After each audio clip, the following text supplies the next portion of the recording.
Hello guys, स्वागत है आपका लर्निंग प्लेटफॉर्म एलएनपी में। तो गाइज आज हम बात करेंगे भवन निर्माण के लिए जो स्टील का चयन कैसे करेंगे। तो स्टील का चयन कैसे करेंगे, बेस्ट स्टील कैसे लेंगे, तो स्टेप बाय स्टेप आपको समझाएंगे। तो कैसे, तो कॉमन चीज़ अपना आप भवन बनाते हैं या बिल्डिंग बनाते हैं तो उसमें महत्वपूर्ण हो जाता है कि स्टील सबसे स्ट्रेंथेबल मेंबर होता है, तो उसे अच्छे से अच्छा हम कैसे चुनें। ठीक है, मार्केट में कई लोकल स्टील्स आते हैं तो उनके बारे में भी हम बताएंगे और इम्पोर्टेंट टिप्स हैं। और आगे बढ़ने से पहले लाइक शेयर सब्सक्राइब जरूर कर दें चैनल को, आप अगर नए हैं तो। अब बढ़ते हैं आगे। तो सबसे पहले होता क्या है कि स्टील की खरीदारी करते समय बाजार जाते हैं तो स्टील सरिया की जो जांच अति आवश्यक हो जाती है हमारे लिए।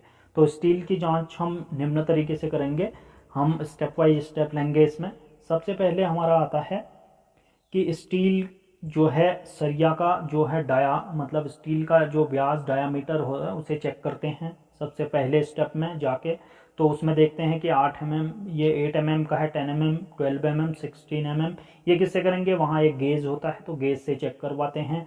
तो उसमें गेज में हमारा आ जाता है कि इतने mm की ये सरिया या स्टील हमारी है। ठीक है, नेक्स्ट स्टेप में हम उसका ग्रेड चेक करते हैं। सेकेंड स्टेप में स्टील का ग्रेड होते हैं, कई ग्रेड होते हैं, 40, 60, 75 आदि ग्रेड होते हैं।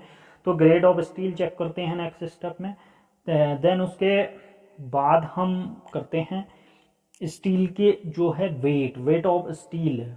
ठीक है, वेट ऑफ स्टील यानी कि स्टील का भार चेक करते हैं, कितना वजन है करके हम चेक करते हैं। ठीक है, वजन की जांच हम कैसे करेंगे, हमारे पास यदि क्या है 10 mm की 10 mm की है, 10 mm की डाया की हमारी स्टील है और 12 mm हमारी लेंथ की स्टील। ठीक है, वो तो हम कैसे इसका वेट निकालेंगे हम उसके बारे में बताएंगे आपको। तो इसमें सबसे पहले एक फॉर्मूला आता है, formula to calculate weight of steel. Weight of steel को कैलकुलेट करने के लिए डी स्क्वायर, ठीक है, डी स्क्वायर एल अपॉन में 162। ठीक है, 162 हो गया। तो इसमें हमें क्या दिया गया था, दिया गया ये था कि डी जो डाया था हमारा, डी डायामीटर था, 10 mm की हमारी स्टील थी और जो हमारी लेंथ थी हमारी स्टील की वो थी 12 मीटर।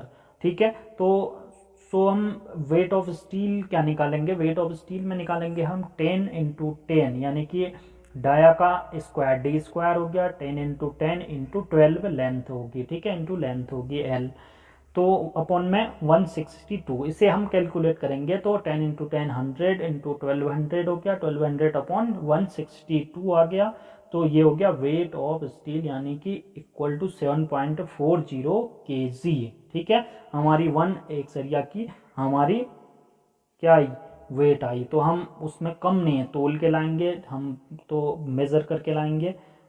ठीक है, तो स्टेप 4 में आता है, स्टेप 4 में जंग और यानी कि रस्ट यानी जंग और लूज कोटिंग। ठीक है, जंग और लूज कोटिंग में हम स्टील में जंग नहीं लगी होनी चाहिए। ठीक है, और स्टील की कोटिंग अच्छी तरह, कोटिंग जो बाहर चमकता है तो वो कोटिंग अच्छी तरह से हुई होनी चाहिए।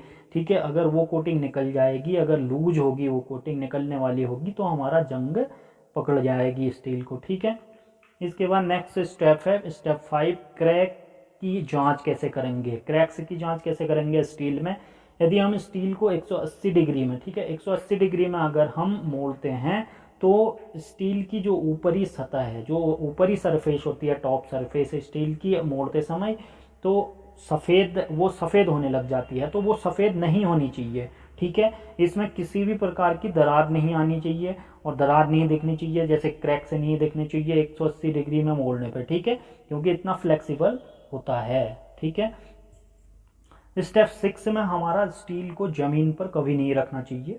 तो ये है कि अगर हम स्टील को जमीन पर रखते हैं, अगर हम स्टील को जमीन में रखते हैं तो इसमें क्या लगती है, जंग लग जाती है, और जंग लगी हुई स्टील को हम बिल्डिंग या अपने भवन पे यूज नहीं कर सकते हैं। ठीक है, तो क्योंकि इससे हमें प्रॉब्लम दे सकता है यह। ठीक है, और इसमें स्टील की सामर्थ्य जो स्ट्रेंथ है हमें कम कर देता है। ठीक है, हमारे स्टील की सामर्थ्य को कम कर देता है, स्ट्रेंथ को। ठीक है, तो अगर हम जमीन पे रखना भी चाहते हैं तो अगर हम उसमें एक प्रिकॉशंस है, सावधानी से है, तो इसे हम कम से कम 4 इंच, जमीन से 4 इंच कम से कम ऊपर रखेंगे। ठीक है, 4 इंच कम से कम ऊपर रखेंगे। ये बात हमें पता होनी चाहिए। तो कई सेशन कैसा लगा, तो thank you for watching video. Like share subscribe and share हमारे चैनल को, लर्निंग प्लेटफॉर्म LNP।